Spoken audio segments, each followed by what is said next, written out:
Birashoboka ko wumvise ko habaho kwibagisha hagamijwe ubwiza. Bamwe babivugaho byinshi bitandukanye nko kuba ari ubwirasi, ko hari ababikora bigaturika cyangwa hakazamo inyo. Hari n'abibaza bati kongera ikibuno bashiramo iki gituma ingano yacyo yiyongera? Ingaruka ni nyinshi, abantu benshi babipfiriyemo, abandi bahorana ipfunwe kubera babibakoreye bigahengama, none ubu bakaba benda kwicwa n'agahinda. Ariko ngo abo byahiriye baba bagaragara neza, bakambara bakaberwa, bagakurura abo badahuje igitsina. Hari ababwirwa ko banywa ibinini, ko bakitera inshinge, ko bajya muri gym bakagira imiterere bashaka. Ariko ubu tugiye kwibanda ku mpuguke zisobanura neza ku babikora binyuze mu kubagwa cosmetic plastic surgery. Mu buvuzi habamo ubuvuzi bwo kubaga hagamijwe kurandura indwara nko gukura ibibyimba mu bwonko brain tumor removal, guhindura urugingo rwangiritse bagashiramo uruzima organ transplant, gukuramo impyiko yangiritse kidney removal ndetse n'ibindi. Nanone mu buvuzi habamo ubuvuzi bwo kubaga hagamijwe gusana ibyangiritse plastic surgery. Aha habamo kubaga hagamijwe gukosora inenge reconstruction plastic surgery buvurirwa ku bwishingizi, hakaza no kongera ubwiza cosmetic plastic surgery bwo wiyishyurira 100%. Biba bihenze, ntibikorwa n'abadafite amafaranga menshi. Bishobora gukorwa babaza umuntu bitomoye surgical procedure cyangwa bigakorwa haciwe ahantu hato.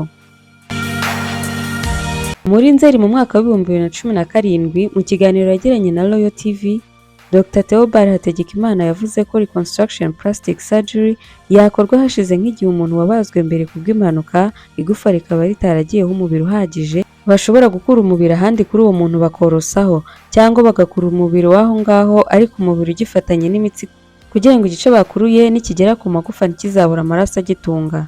Reconstruction plastic surgery yakorwa nanone umuntu yararwaye kanseri y'ibere bagaca ibere.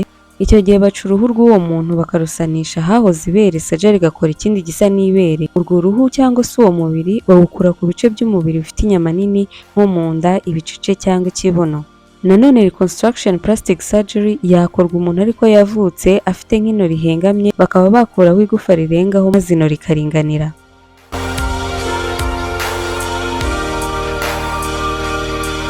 Cosmetic plastic surgery iyo ikorwa atari ukubera uburwayi runaka, ahubwo ari ukugira ngo umuntu yongereye icyizere ku bw'ipfunwe runaka afite.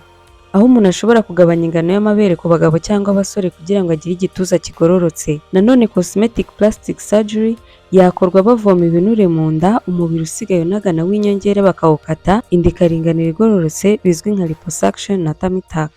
Biba byiza uyikoze afite amabere mato, kuko iyo afite amanini inda yagabanutse bigaragara nabi. Ubwo uyikoze agabanya amabere akuramo ibinure breast reduction, agakora na tummy tuck kugira ngo abe aringaniye.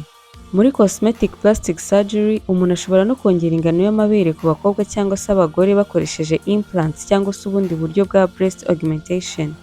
Mu kiganiro yagiranye n'Igihe, inzobere mu kubaga hagamijwe gukosora inenge no kongera ubwiza, Colonel Rita Dr. Charles Furaha yatangaje ko iyo hakoreshejwe implants bashiramo utuntu tworohereye nk'amabere tuvuye hanze y'umubiri, silicone breast implant. Iyo izi implants ari ntoya, umubiri urazirya zigashira, ariko iyo izi implants ari nini kandi zivuye hanze, umubiri ukora ikintu kimeze nk'urukuta capsule contracture. Capsule igakanda implants bigatuma inyuma uko ibere rigaragara bishobora guhinduka. Iyi implant ishobora gushimisha mu myaka ya mbere, ariko bikazagira ingaruka nyuma. Iyi implant nanone kandi ishobora gutuma mu gihe cyo konsa haza amashereka makeya.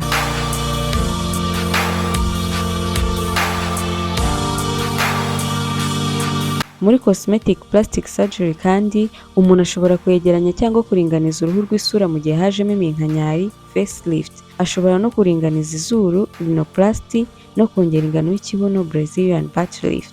Brazilian butt lift izwi nka BBL bayikora bakura ibinure mu bice by'umubiri nko mu nda, ibicece, umugongo, bakabishira ku gice cyo ku kibuno n'amatayi.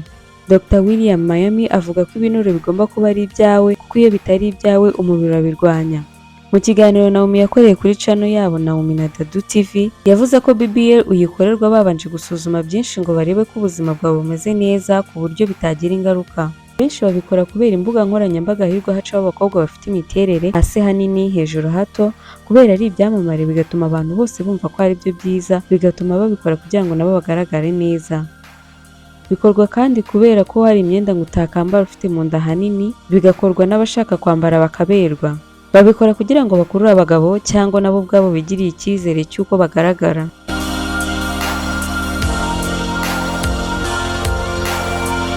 Muri Nzeri muri 2024 mu kiganiro yakoze kuri Naomi na Dadu TV, Naomi avuga ko yakoze BBL. Yavuze ko biri safe kandi nta bindi binini afata ngo bituma akomeza kumererwa neza, ko cyambere ari ukureba ahantu hizewe maze ukajya ahantu hadaciriritse, kuko ngo abenshi biyitirira ko babikora kandi baba batabizobereyemo neza. Naomi agira inama umukobwa ukiri muto ko adakwiye gukora tummy tuck, ko nubwo baba batakuyemo nyababyeyi ariko n'ubundi aba afite kuzabyara, bityo inda ikazongera ikiyongera yarababaye ku mubiri n'amafaranga yarayatanze. Avuga ko byaba byiza ubikoze nta gahunda ufite yo kubyara kandi nanone ukabikorwa ahantu hizewe. Hari ubwo habamo ikosa umuntu agakorerwa BBL batabanje gusuzuma ko nta zindi ndwara arwaye nk'umutima cyangwa se izindi. Muri Kamena mu mwaka wa 2023, Al Jazeera English yatangaje ko umugore witwa Dania yitabye Imana nyuma y'iminsi 3 akorewe BBL.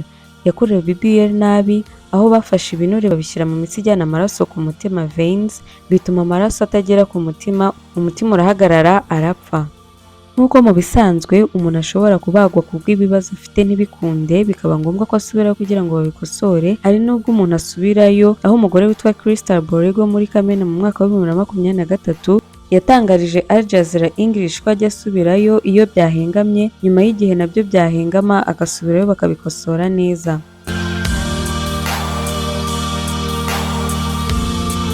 Raporo ya Australian Society of Aesthetic Plastic Surgeons igaragaza ko umuntu umwe mu 3,000 bakora BBL bapfa. Ibyo bigaragaza ko BBL ibamo ingaruka nyinshi cyane. Mbere yo guhitamo gukora ikintu ku mubiri wawe, ni ukubanza ugashaka amakuru yimbitse atari uguhita ubikora, kuko hari abo bihira hari n'abo bidahira. Ntiwibagirwe gukora subscribe kugira ngo ujye ukomeza kubona ibiganiro bitandukanye. Wakoze kubana natwe muri iki kiganiro cyagarukaga ku kubagwa hagamijwe ubwiza, cosmetic plastic surgery.